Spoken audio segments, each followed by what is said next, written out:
ಚಾಮರಾಜೇಂದ್ರ ಮೃಗಾಲಯಕ್ಕೆ ದಸರಾ ಸಮಯದಲ್ಲಿ ಜನ ಸಮೂಹವೇ ಅರಿದು ಬಂದಿದ್ದು 191.37 ಲಕ್ಷ ಸಂಗ್ರಹವಾಗಿದೆ. ಇದು ಹಿಂದಿನ 4 ವರ್ಷಗಳಿಗಿಂತ ಹೆಚ್ಚಿನ ಗಳಿಕೆಯಾಗಿದೆ. ನಾಡಹಬ್ಬ ಮೈಸೂರು ದಸರಾದಲ್ಲಿ ಇಲ್ಲಿನ ಪ್ರವಾಸಿ ತಾಣಗಳು ತುಂಬಿರುತ್ತವೆ. ಅವುಗಳಲ್ಲಿ ಪ್ರಮುಖ ಸ್ಥಳವಾದ ಮೃಗಾಲಯಕ್ಕೆ ಈ ಬಾರಿ 1.56 ಲಕ್ಷ ವೀಕ್ಷಕರು ಭೇಟಿ ನೀಡಿದ್ದಾರೆ. ಆಯುಧ ಪೂಜೆಯ ದಿನ ಭೇಟಿ ನೀಡಿದ್ದ 27,033 ಜನರಿಂದ 33.21 ಲಕ್ಷ ಹಾಗೂ ವಿಜಯದಶಮಿಯಂದು ಭೇಟಿ ನೀಡಿದ್ದ 27,272 ಪ್ರವಾಸಿಗರಿಂದ 34.07 ಲಕ್ಷ ಸಂಗ್ರಹವಾಗಿದೆ.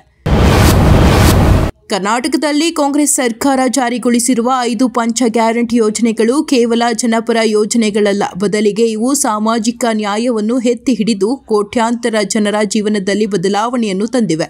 ಆದರೆ ಈಗ ಕಾಂಗ್ರೆಸ್ನ ಗ್ಯಾರಂಟಿಗಳನ್ನು ವಿರೋಧಿಸಲು ಮಾಜಿ ಪ್ರಧಾನಿಗಳಾದ ಎಚ್.ಡಿ. ದೇವೇಗೌಡರನ್ನೇ ಬಿಜೆಪಿ ಕಣಕ್ಕಿಳಿಸಿದೆ ಎಂದು ಎಐಸಿಸಿ ಕಾರ್ಯದರ್ಶಿ ಹಾಗೂ ಕರ್ನಾಟಕ ಕಾಂಗ್ರೆಸ್ ಉಸ್ತುವಾರಿ ರಣದೀಪ್ ಸಿಂಗ್ ಸುರ್ಜೇವಾಲಾ ಆರೋಪಿಸಿದ್ದಾರೆ.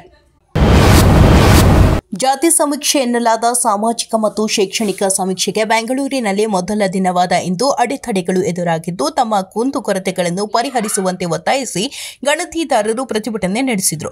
ಸುಮಾರು 100 ಗಣತಿದಾರರು ಮಲ್ಲೇಶ್ವರಂ ನಗರಸಭೆ ಕಚೇರಿ ಎದುರು ಧರಣಿ ನಡೆಸಿದರು. ಸೆಪ್ಟೆಂಬರ್ 22ರಂದು ಕರ್ನಾಟಕದಾದ್ಯಂತ ಪ್ರಾರಂಭವಾದ ಸಮೀಕ್ಷೆಯು ಅಕ್ಟೋಬರ್ 7ರವರೆಗೆ ಮುಂದುವರಿಯುತ್ತದೆ. ಬೆಂಗಳೂರಿನಲ್ಲಿ ಇದನ್ನು 2 ದಿನಗಳ ಕಾಲ ಹೆಚ್ಚಿಗೆ ನಡೆಸಲು ನಿರ್ಧರಿಸಲಾಗಿದೆ. ಡಿಸಿಎಂ ಡಿಕೆ ಶಿವಕುಮಾರ್ ಅವರು ಮುಖ್ಯಮಂತ್ರಿಯಾಗಬೇಕು ಎಂದು ತಾವು ಬಯಸುತ್ತಿರುವುದಾಗಿ ಸಚಿವ ಜಮೀರ್ ಅಹಮದ್ ಖಾನ್ ಅವರು ಅಭಿಪ್ರಾಯಪಟ್ಟರು. ರಾಜ್ಯ ಕಾಂಗ್ರೆಸ್ ಸರ್ಕಾರದಲ್ಲಿ ಮಗದೊಮ್ಮೆ ಸಿಎಂ ಬದಲಾವಣೆ ವಿಚಾರದ ಕಿಚ್ಚು ಜೋರಾಗಿ ಹಬ್ಬಿದೆ. ಈ ಕುರಿತು ಮಾಧ್ಯಮಗಳಿಗೆ ಪ್ರತಿಕ್ರಿಯೆ ನೀಡಿದ ಅವರು, ಎಲ್ಲವೂ ನಮ್ಮ ಹೈಕಮಾಂಡ್ ತೀರ್ಮಾನ. ಬಿಜೆಪಿಯವರು ಹೇಳುವುದು ಯಾವುದೂ ಆಗಲ್ಲ. ಡಿಕೆಶಿ ಅವರು ಸಿಎಂ ಆಗಲಿ ಎಂಬುದು ನನ್ನ ಬಯಕೆ ಎನ್ನುವ ಮೂಲಕ ಜಮೀರ್ ಅವರು ಸ್ಫೋಟಕ ಹೇಳಿಕೆ ನೀಡಿದರು.